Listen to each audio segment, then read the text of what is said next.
মেঘনা নদীতে জাহাজের শ্রমিকদের হত্যাকারীদের দ্রুত গ্রেপ্তার ও বিচার করা না হলে কর্মবিরতি সহ কঠোর কর্মসূচি পালনের হুঁশিয়ারি দিয়েছে সাধারণ নাবিক ঐক্য পরিষদ ও বাংলাদেশ জাহাজের শ্রমিক ফেডারেশনের নেতাকর্মীরা। আজ জাতীয় প্রেস ক্লাবে এক মানববন্ধনে এ হুঁশিয়ারি দেন তারা।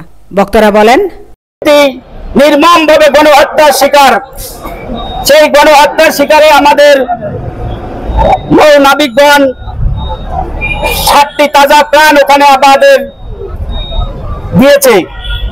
সেই 7টি তাজা প্রাণের শোক প্রস্তাবে আজকে আমরা এখানে দাঁড়িয়েছি এবং আমরা আপনাদেরকে জানিয়ে দিতে চাই এবং বাংলাদেশ সরকারের আইন শৃঙ্খলার প্রতি আমাদের যে বিশ্বাস ছিল সেই বিশ্বাস থেকে আমরা আজকে এখানে দাঁড়িয়েছি যে এই 7টি তাজা প্রাণ চলে গেছে।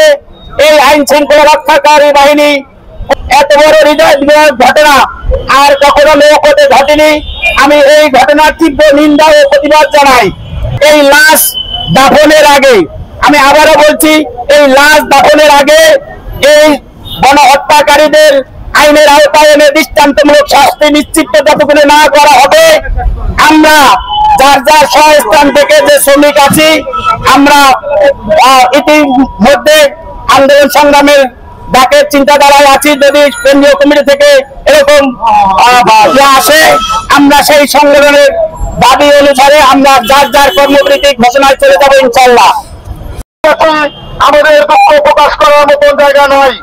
বাংলাদেশের অন্য কোন সেক্টরে, গার্মেন্ট সেক্টর হোক, অন্য কোন সেক্টর হোক, যদি এমন 8জন শ্রমিক একসাথে মারা যেত, যদি আগামী 26 তারিখের মধ্যে এই শ্রমিক হত্যাকারীদের দ্রুত আইনের আওতায় আনা না হয়, 26 তারিখ দিবাগত রাত 12:01 থেকে সারা বাংলাদেশের কোন সেক্টর বন্ধ হয়ে যাবে।